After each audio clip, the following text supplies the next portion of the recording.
Boldwood presents To Catch a Lord, written by Emma Orchard and read by Polly Edsel. Prologue. London, Spring, 1813. The season wasn't called the marriage market for nothing. For every debutante who enjoyed the excitement of dancing, the glamorous balls, the fine clothes and the decorous flirting, there might be 5 who found the whole experience miserable, distressing, even degrading. Not everyone could attract the attention of a gentleman worth £10,000 a year, or 5, or 3. Not everyone could be an acknowledged diamond. It wasn't surprising, then, that young ladies might find other ways to entertain themselves. An indulgence in gossip, even in the spreading of scandal, might not be virtuous or kind or wise, but was surely understandable, even if it was bound to lead to trouble. "He's quite handsome," said one young lady wistfully. Her hand had not been solicited for this set, and her friends were in the same situation, which gave them leisure to observe those they considered more fortunate, and the gentleman who had singled them out. "And he is well connected, even if he's not supposed to be terribly rich." The group of young women watched critically as Mr. Peacock, the son and heir of a peer and a gentleman of decided fashion, with carefully arranged golden locks, partnered tall, dark Lady Amelia Wyverne through the steps of the cotillion. It was plain he was enthralled by her beauty. His gaze sought to catch and hold hers whenever the figure brought them together, and the observers could see that his hands, when they met hers, did not easily let them go. His attentions to her were most marked. "But she doesn't seem to enjoy dancing with him," Miss Lancaster said shrewdly. She was right. Lady Amelia's glance did not linger responsively on her partner's, and her gloved hands appeared to slip out of his with as much swiftness as she could manage. Though she had a vague social smile pinned on her face, nobody could imagine that it reflected genuine pleasure. She looked as though she might be counting the minutes till the music stopped and released her. "She's spoilt," sniffed Miss Archer. "I dare say she thinks because she is the daughter of a marquis and a great heiress she is above Mr. Peacock and too good for him. It quite gives one a disgust of her, to see her so proud and disdainful. Especially when one considers the reputation of her family," tittered Miss Muswell. "My mamma says that she might consider herself lucky that she is accepted in society at all. It is well known that her late father could not have created any more scandal if he tried. Imagine a man of rank and title actually marrying an actress, a woman from the gutter. And as for her brother, the new marquis, the rumours of his conduct with his stepmother are far too shocking even to repeat. Her sister-in-law, though, is French, so I suppose she does not care what manner of man she has married as long as he is wealthy." The first lady who had spoken protested faintly, disturbed by the venom she had provoked with her unguarded comment, but Miss Lancaster said bluntly, "It must be a fine thing to be an heiress and sought after, so that gentlemen are prepared to overlook such advantages. She has probably had a dozen offers and rejected them all. It's not fair." This was so obviously true, and so unanswerable, that all the ladies subsided into discontented silence. There was no doubt that 1 or 2 of them would do Lady Amelia a mischief if they could. Luckily for her, it was hard to see how their bad intentions might go beyond spiteful gossip. For now. Chapter 1. "Damn it!" the Honourable Mr. Peacock cried, stumbling and losing his place in the dance. The music stopped, and the set came to an end a moment later, and he pushed his way off the crowded dance floor, not even pausing to take leave of his abandoned partner. He was limping. Lady Amelia sighed, returning to stand with her aunt and await with gloomy resignation the next gentleman on her dance card. She tried to tread softly, so that the tapping of her shoes was not too obvious to those around her. She had learned through painful experience never to wear fashionable but flimsy silk evening slippers, as the other young ladies did. Her shoes didn't appear all that different from theirs, at a casual glance, but they were in reality more substantial in construction, always made of stout leather, and they had a slight heel. Most unusually, especially for dancing shoes, these heels had metal segs on them. No doubt they scratched the floors upon which she walked, but Amelia could not be expected to care much for that. It was a matter of self-protection. These precautions meant that when some man she'd rather not dance with, or be anywhere near, leered at her and attempted to grow over-familiar during the quadrille or the cotillion, pinching, squeezing, she could stamp down hard on the bridge of his foot, or his toes, smiling falsely all the while. Men, providentially, wore light dancing slippers too, and so their feet were vulnerable. The trick was partly in the angle of the heel, and partly in the force applied. She'd grown quite good at it last season, and now this one. She'd had plenty of practice, and could inflict a surprising amount of pain. Anger gave her impetus, and the howls of surprise and indignation she caused gave her wicked pleasure. For more serious nuisances, she had concealed pins about her person, and longer, more vicious examples hidden in her abundant dark hair. The dishonourable Mr. Peacock, her most recent dance partner, had hobbled off the floor in acute discomfort just now, and would have a fine bruise to show tomorrow. She hadn't had to resort to her sharper weapons this time. It wasn't clear to her whether he, or indeed any of them, just thought she was a terribly clumsy dancer. But almost all of them came back after a while, undiscouraged, and made further attempts on her virtue. Either they were very stupid, or they had very short memories. Perhaps both. Or, this was a horrible thought, her obvious reluctance to be courted gave the chase spice in their eyes. She knew that there were much worse situations one could be in than hers. There was a war on. In all her 19 years, it seemed there always had been. Men were dying, or being dreadfully injured every day in Spain and Portugal, America and Canada, leaving their wives and families grief-stricken at best, destitute and starving at worst. Here in London, and elsewhere in England, people, many of them children, toiled in back-breaking jobs to earn enough to eat, or begged in the street for a crust. Women and girls sold themselves, or stole, and risked the harshest of punishments, the gallows, transportation. She'd led a sheltered life, ignorant of such things, until her brother Rafe's marriage 2 years ago to a woman from a mysterious and complicated background had broadened her horizons and made her realize how privileged she was in some respects, not in all.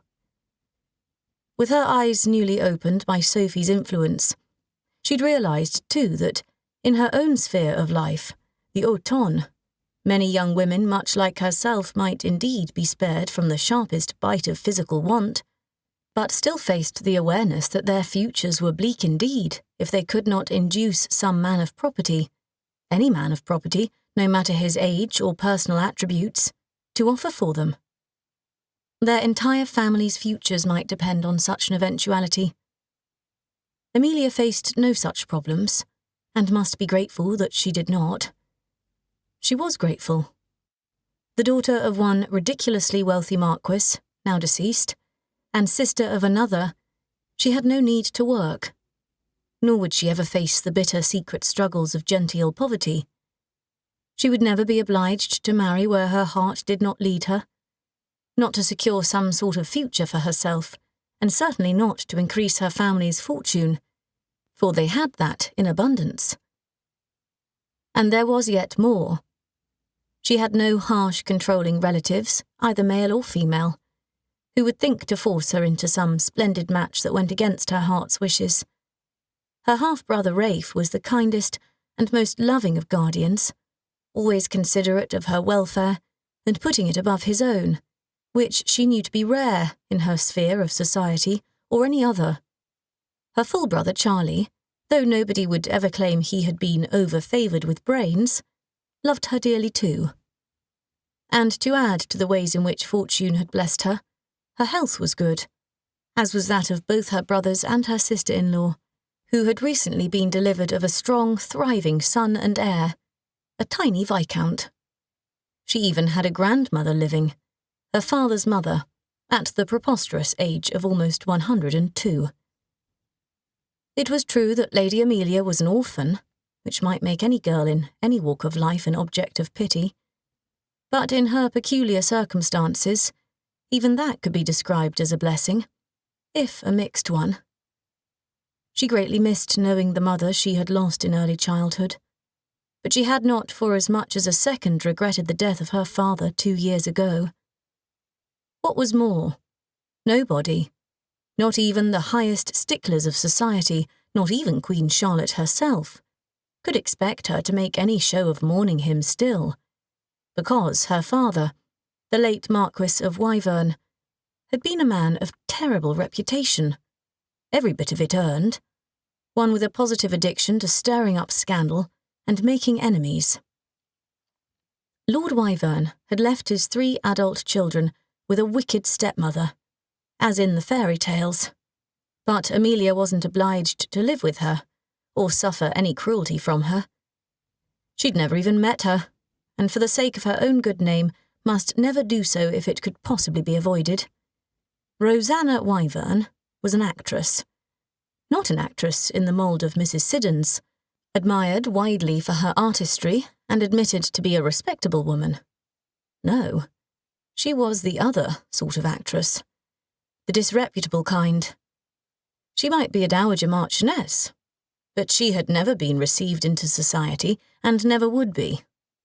Amelia knew that, in collusion with her late husband, Rosanna had done all sorts of hugely scandalous things that nobody, not even Rafe or Sophie, would ever agree to tell her properly about, which was most provoking. But the world still whispered about them, just out of her hearing. And here lay the source of the difficulties Lady Amelia Wyverne was experiencing. Her brother Rafe had confided in her recently that he'd spent most of his adult life imagining that, when their father died, as he had most providentially done after a seizure in the spring of 1811, their family's reputation would somehow magically be restored. His concern, she knew, was not so much for himself, or even for his wife, who had married him with her eyes open and cared little for social acceptance, but mostly for Amelia and Charlie, and for their futures and their happiness. But soon after the late Marquis's death, Rafe told her, he'd realised that such enormous scandal as he'd created over a long, notoriously dissolute life could never be forgotten. The name of the Wyvernes could never be wiped completely clean, no matter what they did. The burden fell on all of them, but not equally, since such things were always easier for men, and they'd just have to live with it. And Amelia was living with it. She wasn't starving or suffering. She was surrounded by people she loved and who loved her. But she wasn't comfortable in her skin. She was always alert for trouble from the so-called gentlemen of the ton, and sometimes lay awake at night, worrying about what would become of her. She'd made something of a splash on her come-out last season, and under the aegis of her highly respectable aunt on her mother's side, Lady Keswick, she'd curtsied to the Queen and been graciously received by the monarch, who was supposed to be the ultimate arbiter of public morality. With the chaperonage of Aunt Keswick and of Sophie, Amelia was invited everywhere, though it was possible that much of the public acceptance came from sheer curiosity, since it had been a long time since anyone named Wyverne had attempted to move in polite society. And her debut was successful, in a way. Nobody cut her, nobody insulted her, not in plain words nor to her face, and to a casual observer, nothing might appear to be wrong. But it was wrong, all the same. Her metal-heeled shoes bore witness to it, as did the pins, and one only needed to understand the nature of the offers her brother had received for her hand to see exactly what the problem was. Rafe had been punctilious in sharing the names of her formal suitors with her, and she'd been horrified to hear them, though not completely surprised, since they'd been making up to her in public in a variety of unpleasant ways since her debut. She could even now, if she'd cared for it, have been a countess, a viscountess, or a baroness. Or she could have been, if she'd taken leave of her senses, and her brother had, and been content to marry someone whose reputation for depravity matched that of her father. It seemed that every raddled rake in London, young or old, had decided that she and her fortune could be his for the asking. It seemed, too, that it had never occurred to any one of them that Rafe, his own good name irrevocably tainted by the baseless rumours that his stepmother Rosanna had been his mistress, might think to refuse them. Why should he? He could hardly be a moral stickler himself, surely. The new Lord Wyverne hadn't told her what the men, there had apparently been a great number of them, had said to him in private conversation, and what he'd said in return, and she was grateful for that. But the set of his mouth and the sombre expression in his blue-grey eyes had been enough. He'd refused all of them in no uncertain terms, and sent them on their way, wondering. "Better men will come," he'd said gently. "When it is seen and understood that I will always reject offers from fortune-hunters, libertines, men of low character, even if their rank is high. When your own good qualities are realized, Amelia, better men will come. An honourable man who loves you for himself, who you can love and be happy with, will come, I promise you, my dear. It is merely a matter of having a little patience." But no such man had come, just more who merited pins and bruised feet, and she was beginning to think that Rafe was deluding himself. She didn't need to marry anybody at all, and she'd never dream of marrying a rake in the pattern of her father. She wanted a decent, honourable man, if she were to settle down one day, a man like her brothers, though perhaps rather cleverer than Charlie, if possible. But she certainly didn't want to marry some stuffy person either, who would behave as though he were doing her a favour by singling her out, and think it his duty to reform her. She didn't need to be reformed, she was reasonably sure, and would not suffer to be lectured. Such people might disapprove of her as much as they liked. It seemed most unfair to Amelia that she should labour under all the disadvantages and discomfort of a stained reputation when she'd never actually done anything to deserve it. Not one tiny thing. It shouldn't be necessary to defend one's honour so very frequently. It grew tedious.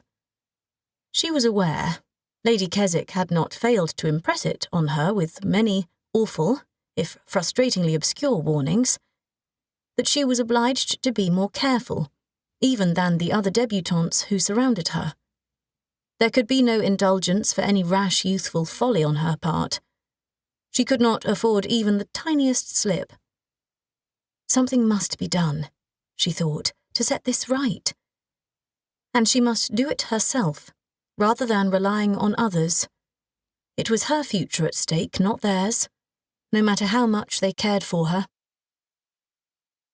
If anyone had asked Amelia what her hopes for the future were, and she'd been able to answer honestly, she'd have said, "To take control of my life, to make things happen, rather than have them happen to me at the whim of others, to be responsible for my own fate." Was that a ridiculous ambition for a young lady? She would not concede that for a second. So she needed a plan. But what?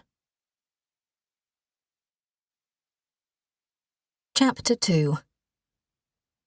Amelia did not waste much time in imagining that any conspicuously holy action of her own could redeem her reputation and give her more freedom of choice. They had discussed this as a family. Lady Keswick, a woman of highly conventional morality, suggested that they frequent services at one of the fashionable churches. She would have had her niece soberly dressed in a pointedly ugly bonnet and drab colours that suggested half-mourning, carrying a large prayer book, and sighing with deep feeling when appropriate, and shaking her dark ringlets sadly when that should be called for. But Lord Wyverne, fondly viewing his younger sister's lively little face and large, mischievously sparkling dark eyes, had offered the strong opinion that, setting aside the matter of quite odious hypocrisy, nobody would believe any of it for more than 5 minutes.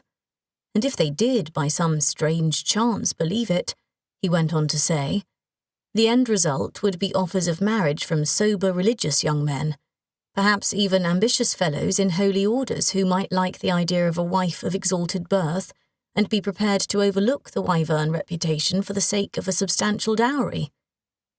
Did her aunt seriously imagine that this was a good idea? Could she picture Lady Amelia living in a country rectory as helpmeet and support to a clergyman?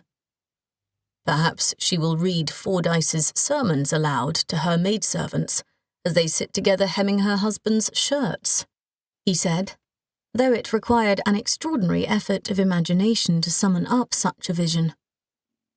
Lady Keswick, looking at her niece and letting out a deep sigh of her own, had been compelled to admit that he made a good point. Amelia didn't precisely appear wicked, she agreed, but she didn't have a noticeably saintly aspect either. Every lineament in her face spoke chiefly of wilful mischief. While Lady Keswick pondered what could be done, Amelia looked for other solutions. "What do you think I should do, Sophie?" she asked her sister-in-law, as they sat together in the Marchioness's private sitting-room in the Brook Street house.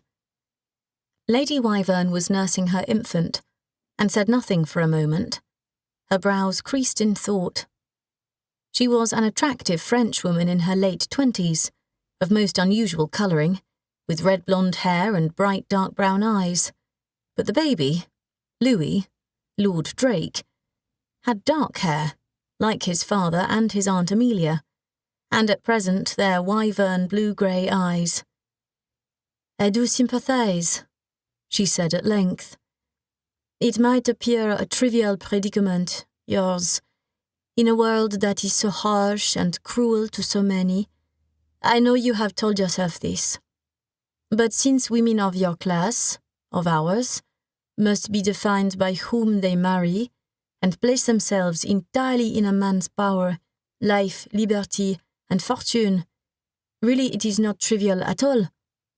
You have as much right to happiness as the next person, and at present, little chance of gaining it. You cannot spend years stamping on people's feet in the hope that they get the message. Every feeling revolts at it." "Exactly," Amelia replied eagerly. "Rafe counsels patience, and perhaps he is right. I am not desperate to marry. Do not think that. It is true that I am young and can afford to wait a number of years.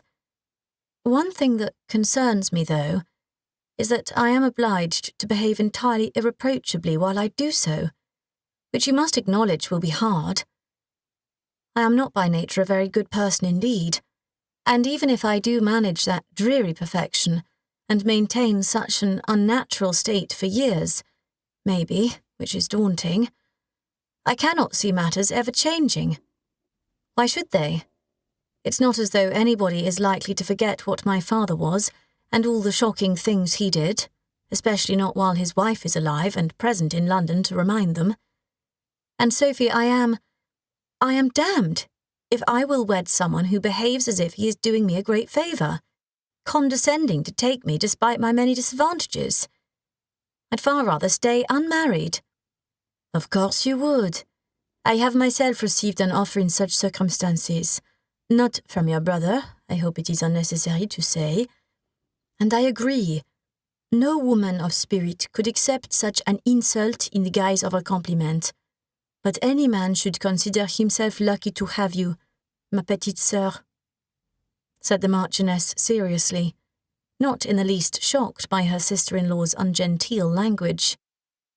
Amelia had in the past wondered what might shock Sophie, and had so far thought of nothing.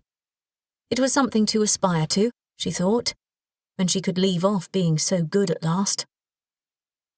"It's very sweet of you to say so, but you know it isn't true.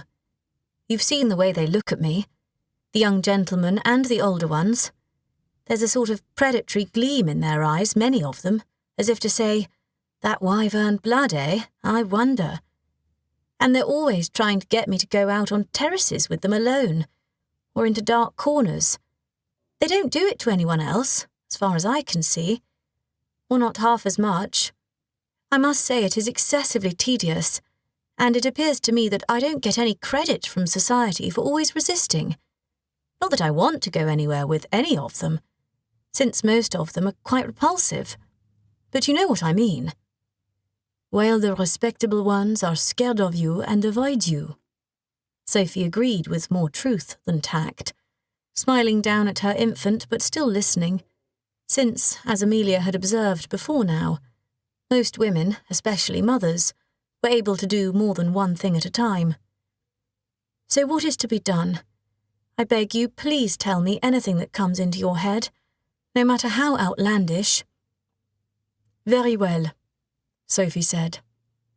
"I think we must first establish, and it is fortunate that Rafe is not here just now, for he might consider me a bad influence, which perhaps I am, whether or how much you care for respectability.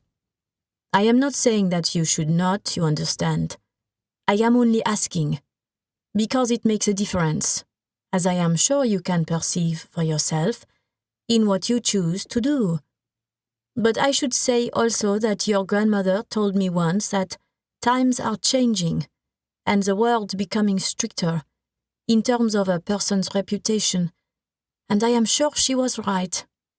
Nobody cared much for respectability when she was young, and your situation would hardly have been a problem at all.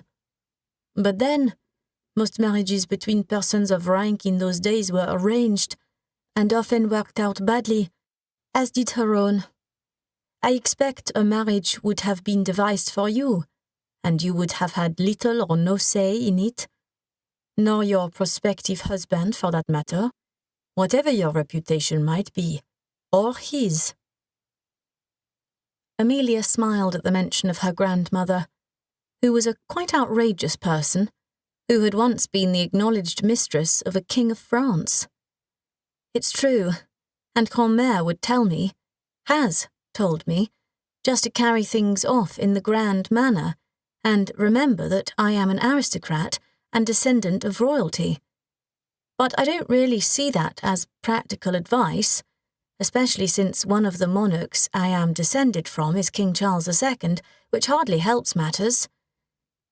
I don't know if I do care all that much for respectability, Sophie, but I quite see that to be entirely without it might be excessively uncomfortable. And I can't change my mind later, can I? Once it has gone, it will never come back." "Generally speaking, that is true, unless one is extremely lucky," Sophie said with an odd little smile, stroking Louis's soft cheek with one finger. "So there is no point you suggesting I run off to be a pirate, or join my stepmother on the stage, or anything of that extreme nature, though I quite see that both those things could be exciting. There would be a certain relief, I imagine, to taking either of those paths in life, not having to worry what anybody thought of me anymore, because I'd know they'd all had their worst suspicions confirmed. But I can also see that I'd still have disagreeable men trying to get me alone to paw at me, just as they do now." "Probably more so, I should think," said Sophie seriously. "I understand that happens to actresses a great deal, and must be counted as a grave disadvantage, though if you were a pirate, Melia, you would have a pistol and could shoot them, which might be agreeable. I'd like that, but I don't suppose Rafe would. No, the Marchioness agreed a little regretfully. He'd probably come round eventually, since he loves you, but one must be sensible and face facts. And for a new member of the House of Lords to have a sister who was a pirate and forever shooting people might be a little awkward perhaps, even if they deserved it. It is a pity, I think, but it is undoubtedly so. Yes. Respectability, then, Lady Amelia said gloomily.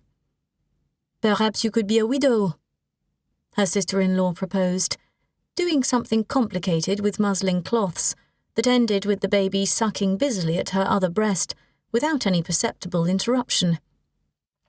If you were a widow, you would have much more freedom and would not need to be anywhere near so careful of your behavior. Then later, you might marry someone you truly cared for, and you would look excessively well in black, I think, which is a great consideration. But wouldn't I have to marry someone first? And he might not die. Then I'd be saddled with him forever. We must ask Rafe to inquire if there are any gentlemen he is acquainted with who are actually on the point of death and might like to marry you. Why would a man wish to, if he's dying? That's true. I suppose it is too much to ask that someone might be in love with you already, and also dying. Her sister-in-law agreed that it probably was, since persons on their deathbeds were not, in the nature of things, usually encountered in society. They had strayed rather from the point at issue, she thought. What about a false engagement, then? One that is all for show? Asked Sophie.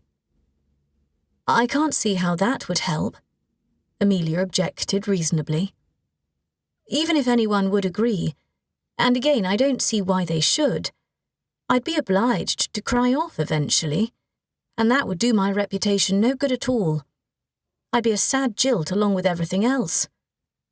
Why is it so hard, Sophie? What if you pretended to be engaged to someone quite rakish? Then, when you broke it off because of his wicked ways, your reputation might improve because it would be clear that you are not of such a disposition yourself. Maybe. That's a better idea, Amelia said. But if he was quite rakish and agreed to such a scheme, wouldn't he want to take advantage of me? Which is just what I don't want, you know. Though of course I am grateful for all your kind suggestions. We must think further on the matter, Sophie replied. I refuse to believe that there is not a solution if we put our minds to it. Perhaps. There was a light in Sophie's eyes that worried Amelia a little. What if you were to be wooed by someone excessively good? What do you mean? Amelia couldn't help but think that someone excessively good sounded as though they might also be excessively dull. But she was prepared to hear Sophie out. Soon she would have to dress for the evening, in silks and jewels, so that she could go to another ball with her aunt and listen to whispered comments about her, not quite to her face, but not quite out of earshot either, and whispered suggestions to her, which had at first shocked her but now only made her weary and downcast. If Sophie had an idea with the least spark of merit in it, she could only be grateful and listen to what she proposed. If someone with a famously unsullied reputation offered for you, Amelia, would it not change people's opinions? I've already said, though, that I don't want to be condescended to and treated as though I'm terribly wicked when I'm not. And you agreed with me not 5 minutes ago. Yes, because we were talking of conspicuously moral, holy people. Of course that would be a dreadful idea. It has already been decided. That's not what I intend at all, though. I have had an idea of genius. You should engage yourself to a Hero. Amelia had a sneaking idea she had guessed what her sister-in-law meant. Or rather, whom. Sophie, you surely can't be suggesting— Yes, broke in Lady Wyverne, with such energy that her son, who had been sucking himself to sleep, started and let out a kitten-like mew of protest. Hush, Louis, there is no need to be alarmed, mon cœur. It is merely that I have realized that all your Aunt Amelia needs to do to make everything right is to engage herself to Lord Thornfalcon. Chapter 3. Marcus sighed and set down the brightly coloured print that the Honourable Mr. Gastrel had just handed him for inspection. I suppose you think it's amusing, he said with a touch of weariness. It wasn't really a question. He could see that Jem did from the broad grin that had spread across his pleasantly ugly face. It's damned amusing, Thorn. They all are. And this is one of the best yet. I'm very sorry to hear that you're losing your sense of humour under all your current trials, dear old boy. Marcus, Thorn to his friends, Major Lord Thornfalcon to the polite world, hoped he wasn't becoming a dull, dreary sort of fellow, as his oldest friend implied, but feared he might be. And really, was it any wonder? With just a hint of asperity in his deep voice, he said, I wish we might see how long you would retain your famous sense of humour if you were constantly being made the subject of this sort of monstrously annoying thing, dear old boy.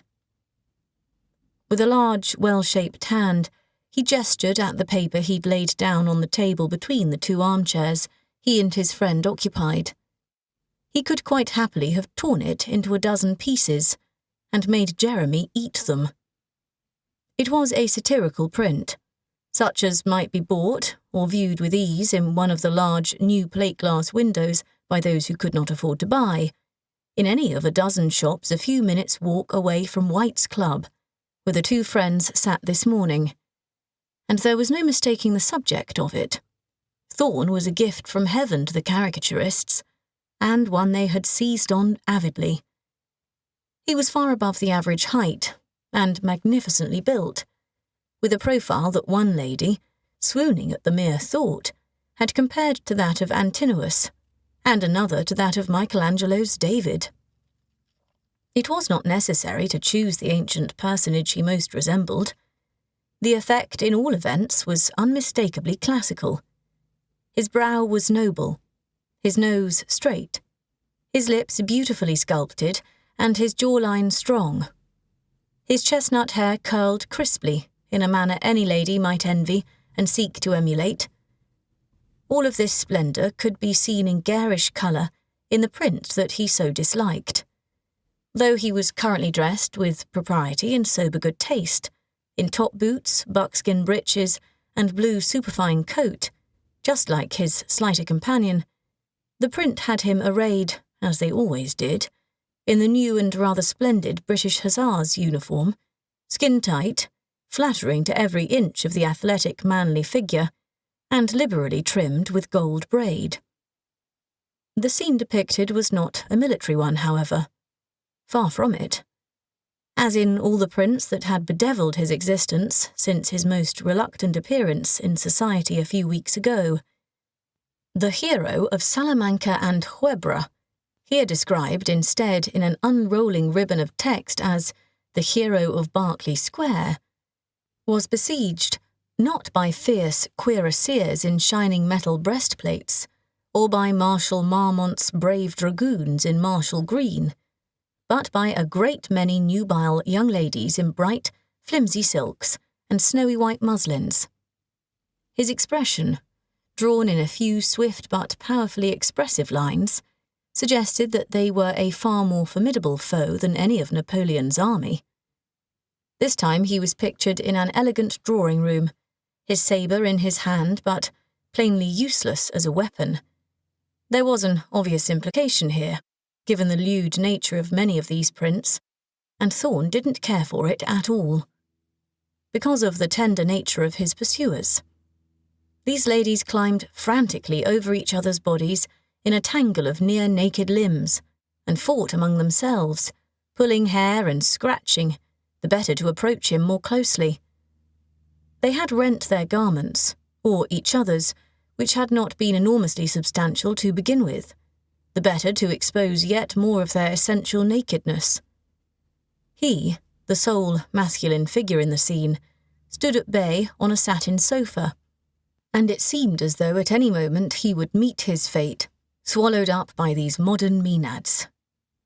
It was, as Jeremy Gastrell had said, excessively well done as these things went, and even among his embarrassment and distaste, he might have admitted as much, had not the chief of his persecutors, the most carefully drawn and also the one who appeared most likely to lay her eager hands upon him first, so greatly and unmistakably resembled that famous silver-haired beauty, his widowed sister-in-law, Lavinia.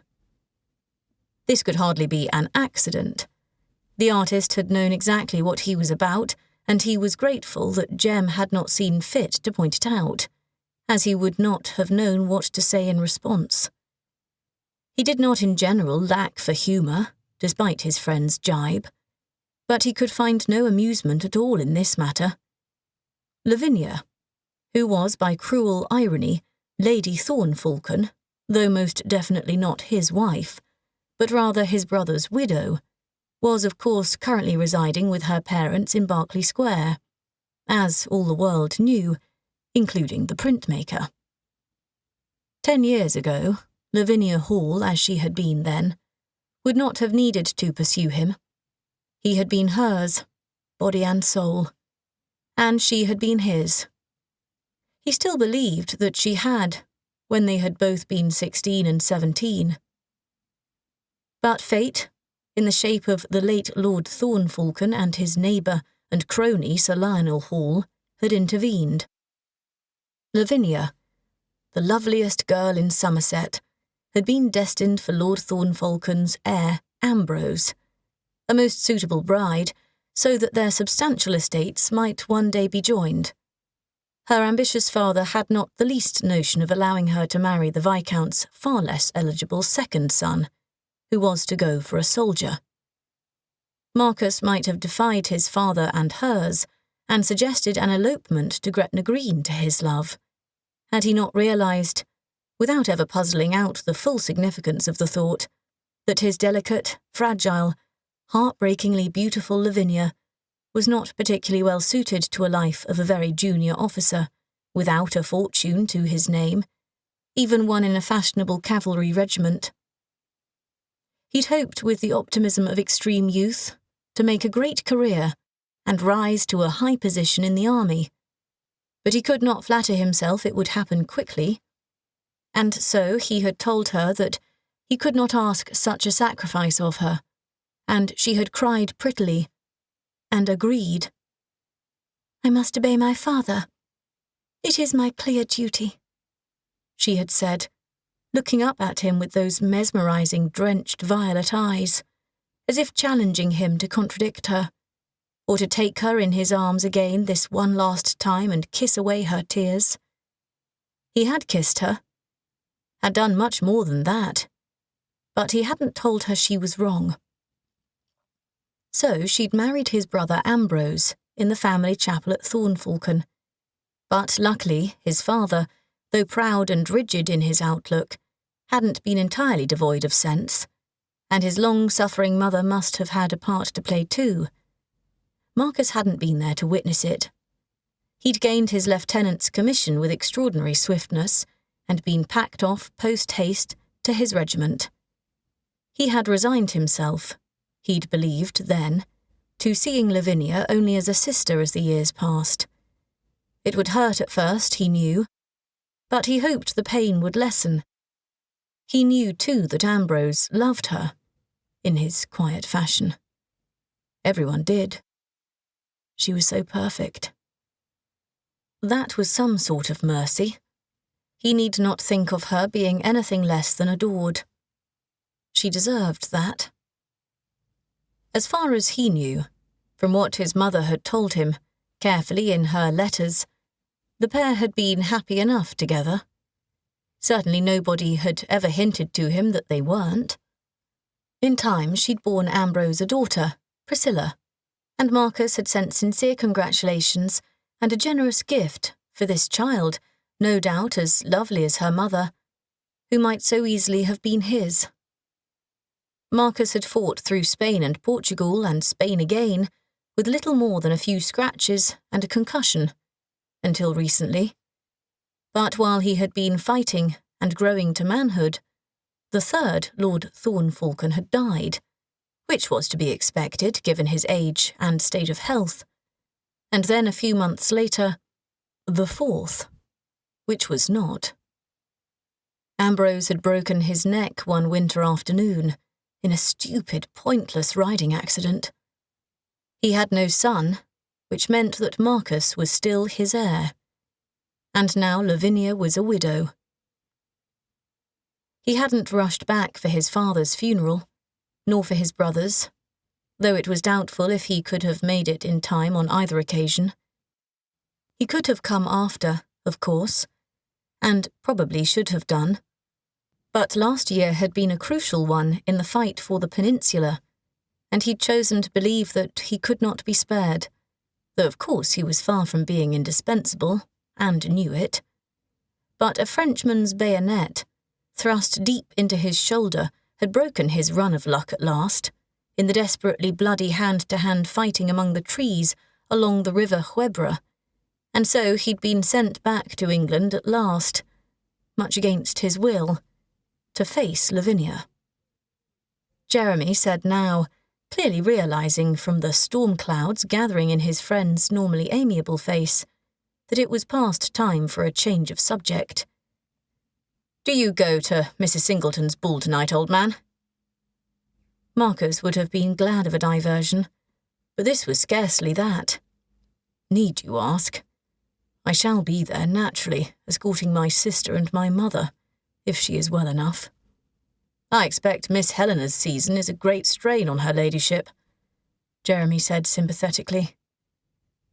Thorn could not blame his friend, though it seemed as though every topic of conversation that presented itself brought unwelcome thoughts with it, as was unavoidable, unless they were to talk of trivialities, such as some impending boxing mill, or the latest thrilling on dit. As the subject of a great deal of gossip himself, Marcus had not the least desire to spread scandal about others, so he said, "Yes, it must be, though she puts a brave face on it.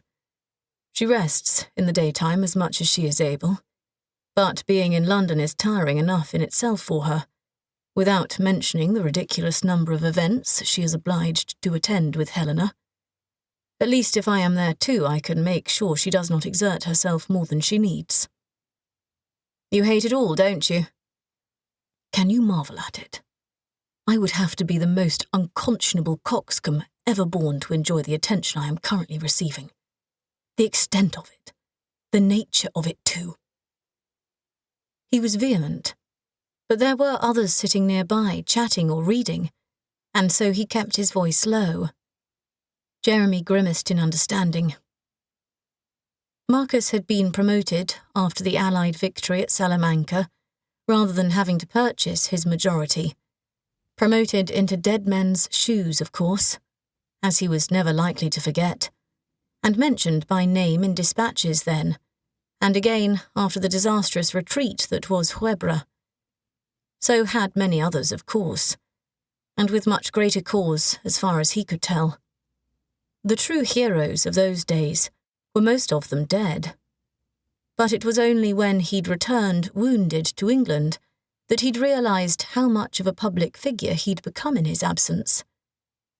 For this, he came to understand once his wound was healed and he began to mix in company, he had in great part Lavinia to thank. She was still so lovely. She always would be. And in black, she must have been incomparable. No wonder she dazzled wherever she went. She had put off her full mourning now, more than a year after Ambrose's death, but the muted colours, chiefly silver, palest blue and unadorned white, that she always wore became her ethereal beauty astonishingly well. Her hair was such a pale blonde as almost to be silver itself, though her brows and lashes were dark, and those extraordinary violet blue eyes were like deep, mysterious pools at midsummer dusk, in which a man might drown.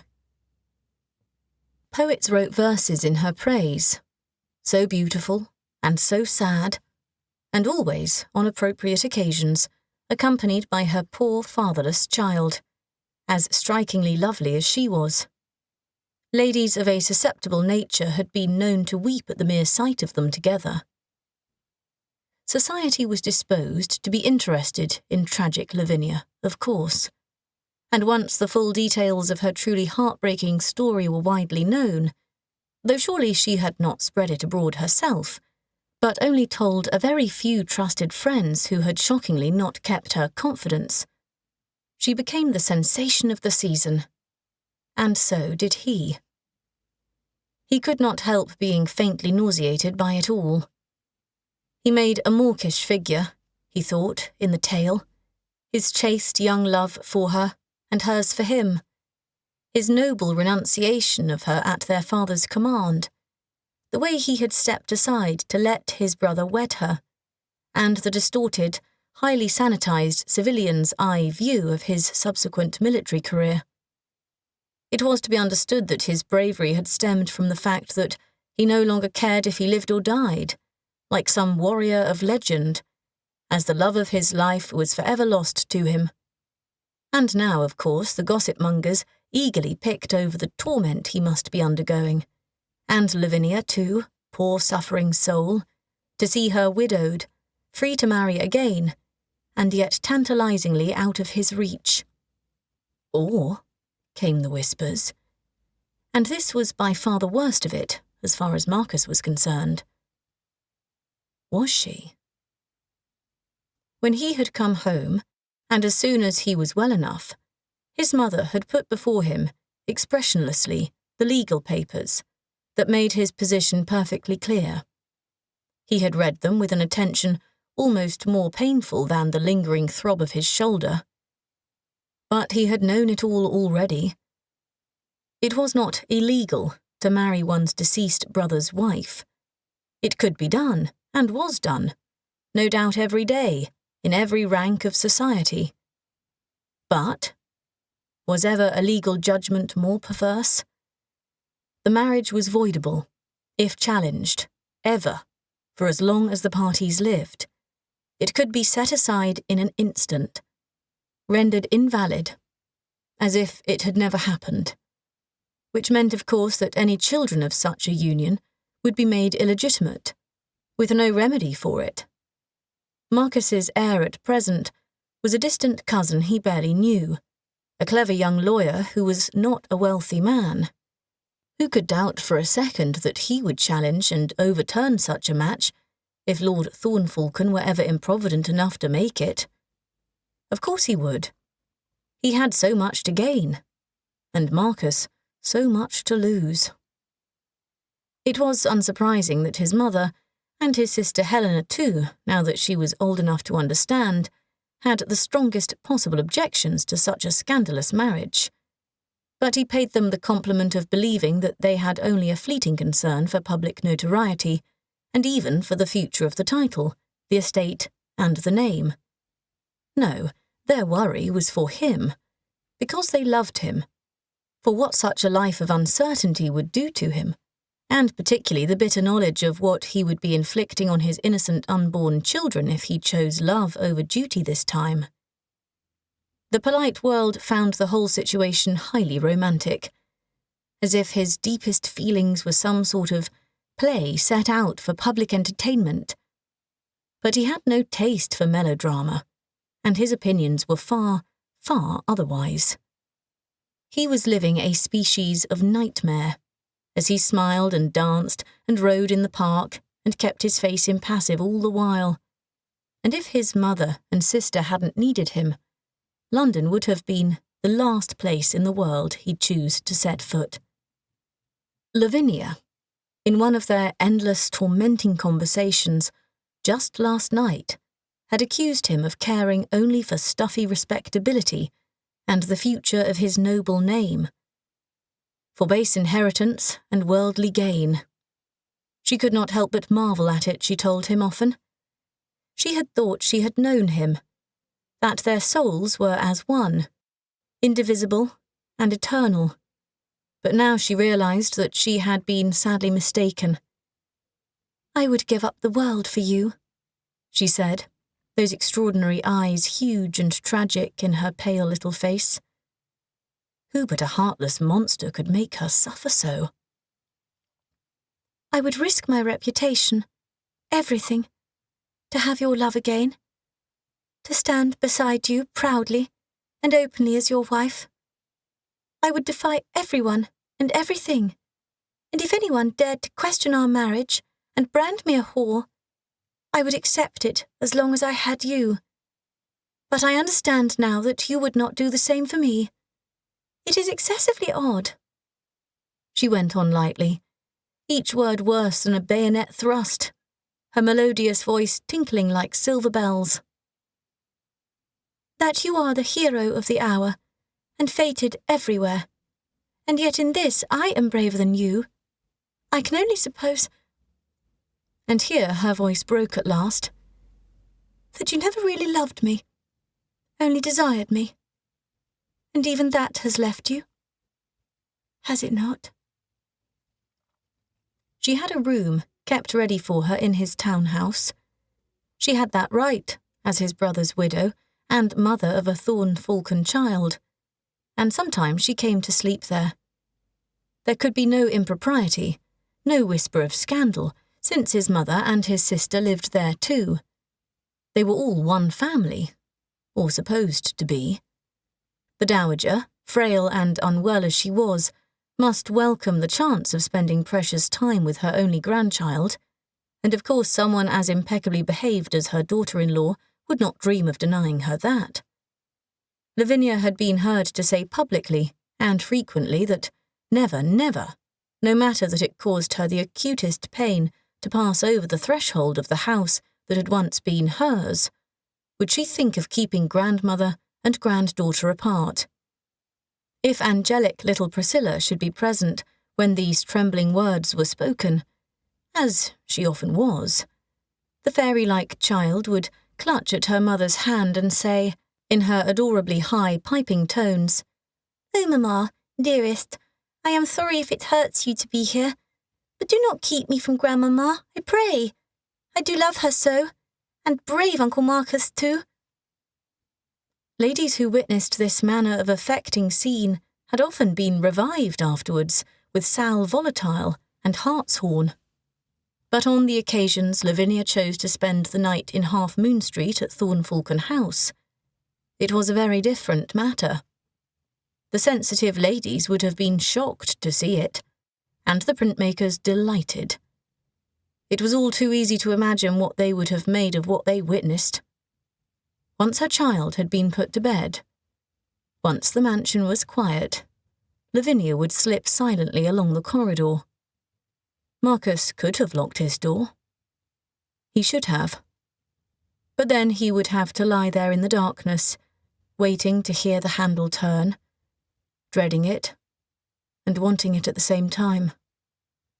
Because he knew that if the door was not barred to her, she would appear in his bedchamber in her nightgown and robe again, barefoot, beautiful as a dream, and do her very best to drive him out of his senses. Chapter 4. Sophie's suggestion took possession of Amelia's mind over the next few days, no matter how she tried to push it away. She didn't think it was as sensible a notion as the Marchioness seemed to believe, but it wasn't quite crazy either, Amelia thought. Like all her sister-in-law's schemes, it had a sort of relentless logic to it that was hard to argue with. Sophie, though they rarely spoke of it, had lived for many years outside society, fending for herself and surviving in ways that had made her sharp and ruthless and pitilessly clear-sighted. Public chatter said she had been a governess, but Amelia knew that whatever she had been doing, it wasn't that. She had a sort of veneer she assumed now when she chose to. She was charmingly idiosyncratic, a little absent-minded, and prone to amusing mistakes in English, which was her second language.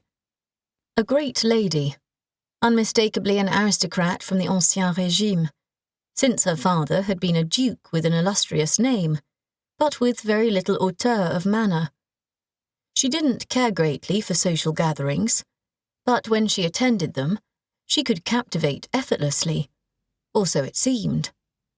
But beneath all this, and even as she held her child in loving arms and ordered her grand households with tranquil authority, as though she'd never had occasion to do anything different, she could see the people around her, the ones she did not care about, as potential prey, and dissect their weaknesses.